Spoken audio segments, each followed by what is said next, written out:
So, before we get into Hawaii's history, we're going to have to understand sovereignty. Okay? Now, sovereignty is a legal term. I'm not going to ask you your opinion of sovereignty. We need to define sovereignty, especially in political science. And it's crucial that we need to understand this as it was understood back then in 1893 and how it continues to be understood today. So we keep things in context. Well, there are two types of sovereignty that exist. Okay? There's what is called internal sovereignty or inherent sovereignty. You guys probably heard that, huh? Inherent sovereignty, the apology law. Native Hawaiians never relinquish their inherent sovereignty. You have people saying that. We're going to provide some context for that. And some people who say that actually may be using it in the wrong way. Now, inherent sovereignty or internal sovereignty resides in the people as a republic or in its ruler as a monarch. So inherent sovereignty is dealing with the internal affairs of a particular country or nation. Okay? So like the inherent sovereignty of Great Britain is distinct from the inherent sovereignty of Russia, from America, from Canada. Each has its own form of inherent sovereignty. It varies, okay, depending on the government. But when you talk about external sovereignty, you're talking about independence. You're talking about one system, no matter what it is, whether it's communist, a communist form of government, a monarchical form of government, a democratic form of government, whatever it is, it exists separately from other forms of sovereignty or internal sovereignty. So when you hear external sovereignty, it's normally called independence, and it consists in the independence of one political society in respect to all other political societies. So Great Britain is independent from France, meaning their political and legal system exists independently of France, not dependent. And in order to achieve external sovereignty, you need recognition from other independent and sovereign states. An example of a nation that has inherent sovereignty but not external sovereignty yet, but they're moving toward it, is Palestine. So the Palestinians have inherent sovereignty, but they need to go before the Security Council for recognition of their independence or state sovereignty. Okay, and in order to do that, you have to get the Israelis out of the occupied borders, which defines the territory of Palestine, which is the subject of the dispute that you see on CNN all the time. So until they can resolve that and then take it before the Security Council, Palestine does not have independence yet, but it has internal but not external sovereignty. Does that make sense? Okay.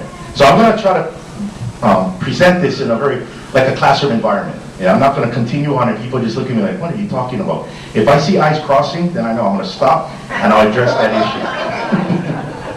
Because it doesn't make sense for me to continue if you're not going to understand what I'm saying. It's like talking about math. You know, once you miss one formula, okay, just say goodbye, you know.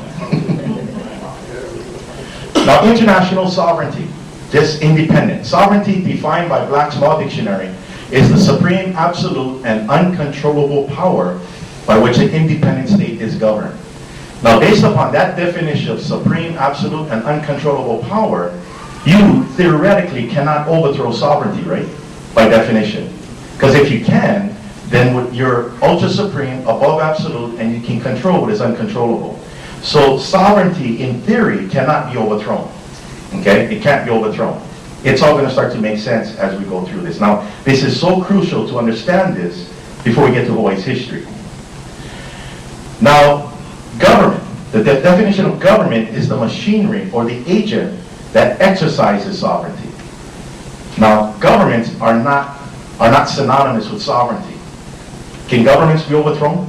Yes. Happens all the time because they're not sovereign. They're not supreme, absolute, and uncontrollable, right? But they exercise sovereignty. So, as the agent that exercises sovereignty, governments can be overthrown. So let's take a look at this theory that explains it. Here you have external sovereignty.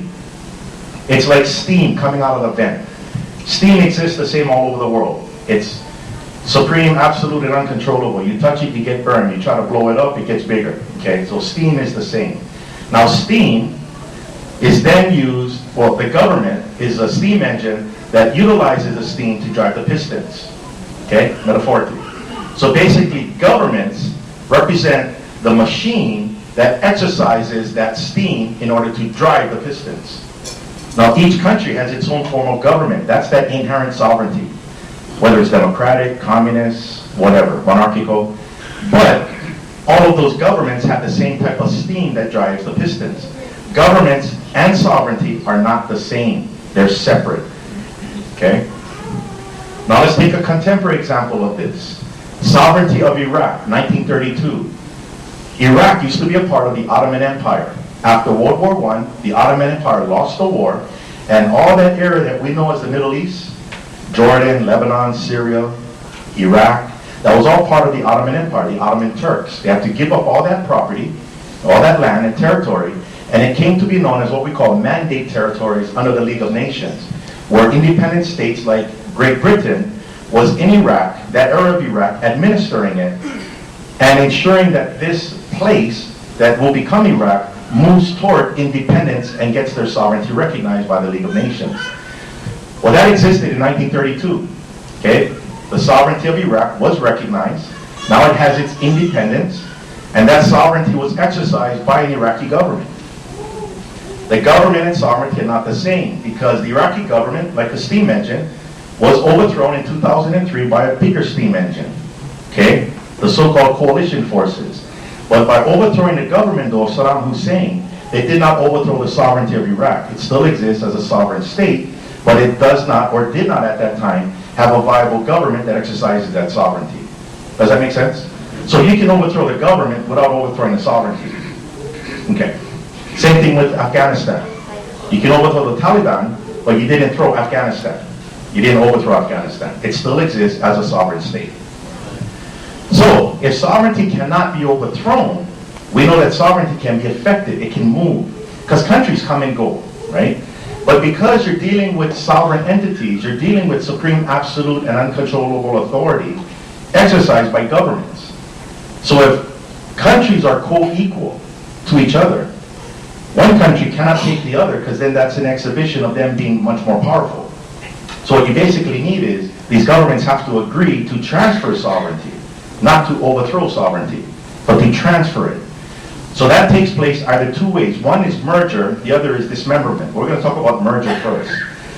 Merging is where one sovereign state merges with another sovereign state by consent. They agree. There's a written agreement. Okay? There's some evidence of agreement. Now here we have two separate sovereignties that exist from each other with two separate governments. Now each of these two governments could enter into an agreement. That's called a treaty. A treaty is an agreement between two parties.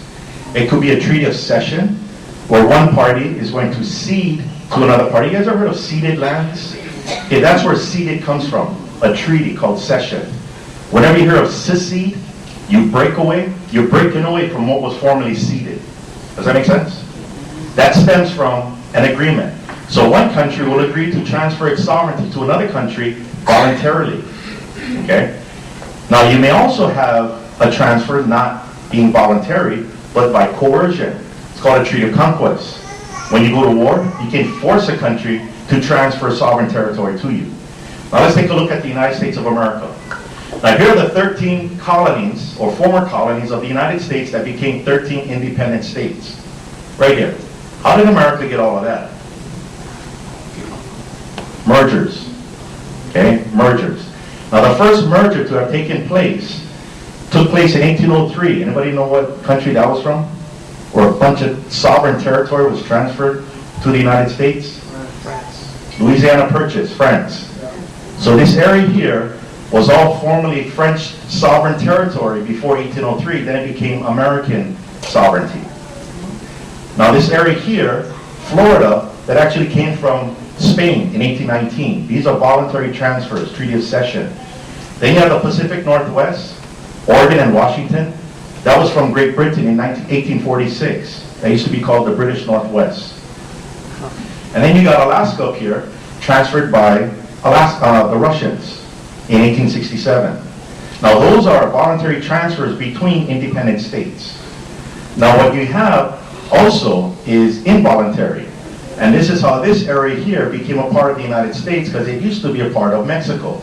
But after the Mexican-American War, the United States forced Mexico to give all that sovereign territory to the United States north of the Rio Grande. Okay, so this is an example of how mergers take place. Now the next thing that can affect the